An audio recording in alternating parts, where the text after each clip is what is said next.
Students, good evening. So இன்னைக்கு நம்ம ஒரு ப்ராப்ளம் பார்ப்போம். இது வந்து என்னன்னா ப்ரிஃபரன்ஸ் ஷேர்ஸை ரெடீம் பண்ணுறது. ஆல்ரெடி ப்ரிஃபரன்ஸ் ஷேர் நாங்கள் பார்த்துருக்கோம். அந்த ப்ரிஃபரன்ஸ் ஷேரை ரெடீம் பண்ணுறது வந்து ஒரே ஒரு ப்ராப்ளம் மட்டும் பார்ப்போம். A company has 4,000,7% redeemable preference share of ₹100 each fully paid. The company decides to redeem the shares on 31st December 2017 at a premium of 5%. The company has sufficient profit. The following issues are made for the redemption purpose.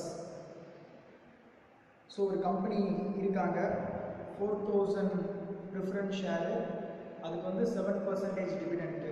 So அதை redeem பண்ண போகிறதாக சொல்கிறாங்க. 31st December 2017 அப்போ அதை redeem பண்ண போகிறாங்க. Redeem பண்ணுறப்போ அவங்களுக்கு 5% premium கொடுக்க போகிறாங்க.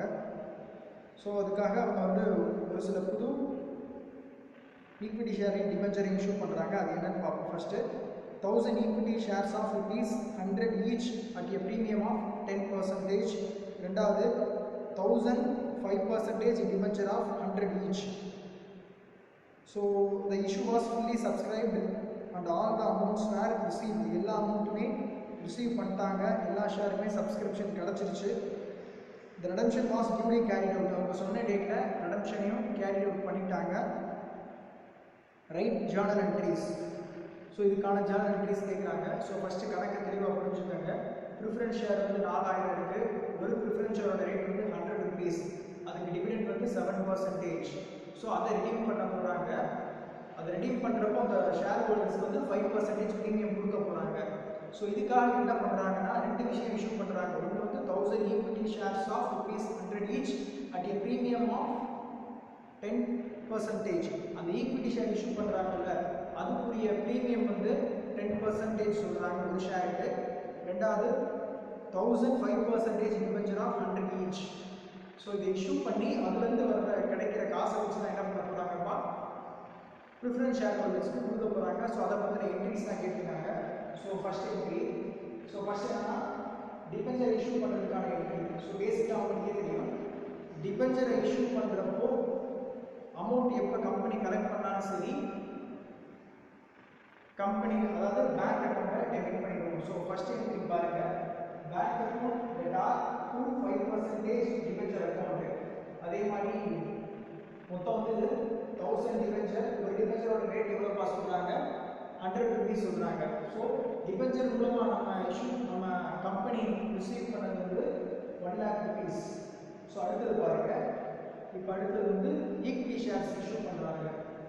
Bank account debtor to equity share capital account creditor to share premium account creditor.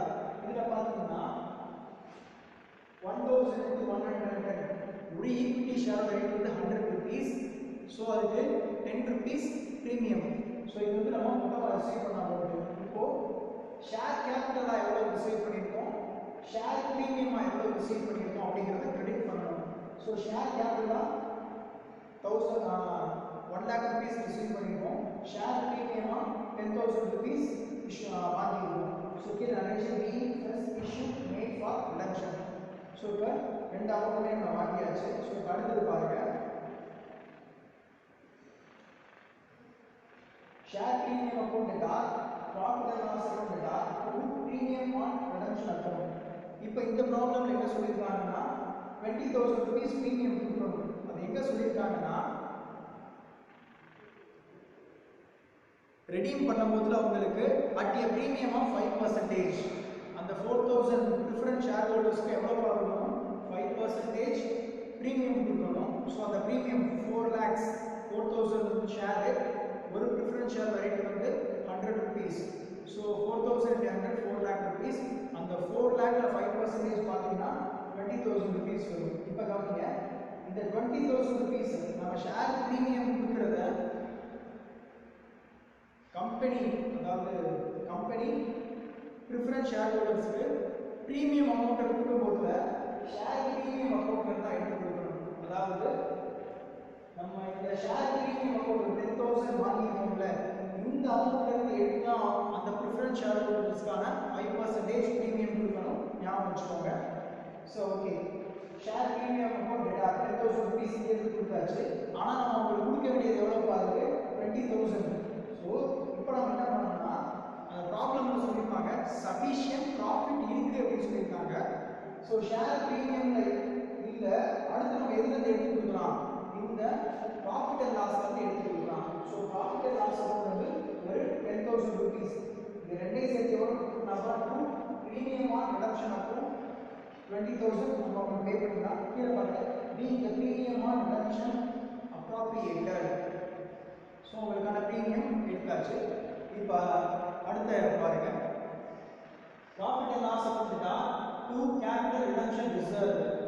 Capital reduction reserve CRR அப்படிங்கிற அக்கௌண்ட்டுக்கு நம்ம இந்த ப்ராஃபிட் ஈக்குவல் அவங்களுக்கு கொடுக்குற அமௌண்ட் ஈக்குவலான ஒரு அமௌண்ட் என்ன பண்ணணும்னா இந்த சிஆர்ஆர் அக்கௌண்ட்டுக்கு நம்ம ட்ரான்ஸ்ஃபர் பண்ணணும். இப்போ அதுக்கு அதை நம்ம எப்படி கால்குலேட் பண்ணணும்னா கீழே பாருங்க, ட்ரான்ஸ்ஃபர் டு சிஆர்ஆர், அதாவது கேபிட்டல் ரிடக்ஷன் ரிசர்வ்.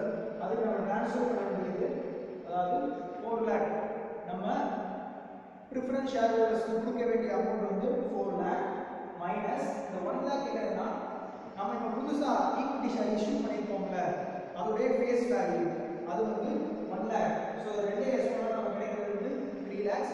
ஸோ இந்த அமௌண்ட் தான் நம்ம சிஆர்ஆருக்கு ட்ரான்ஸ்ஃபர் பண்ணியிருக்கோம். ஸோ அதுக்கான entry profit and loss account data to capital reduction reserve account 3 lakh rupees being the amount transferred into CRR. இப்போ அடுத்தது பாருங்க, இப்போ நம்ம கஸ்டமருக்கு அமௌண்ட் கொடுக்க போறோம், அந்த அக்கௌண்ட்ல இப்போ நம்ம பணத்தை லோட் பண்ண போறோம். பாருங்க, redeemable preferred share capital account அவங்களுக்கு கொடுக்க வேண்டிய அமௌண்ட் 4 lakhs. அது போக பிரீமியம் நம்ம அவங்களுக்கு எவ்வளவு கொடுக்கணும், பிரீமியம் ஆன் ரிடக்ஷன் அக்கௌண்ட் 20,000.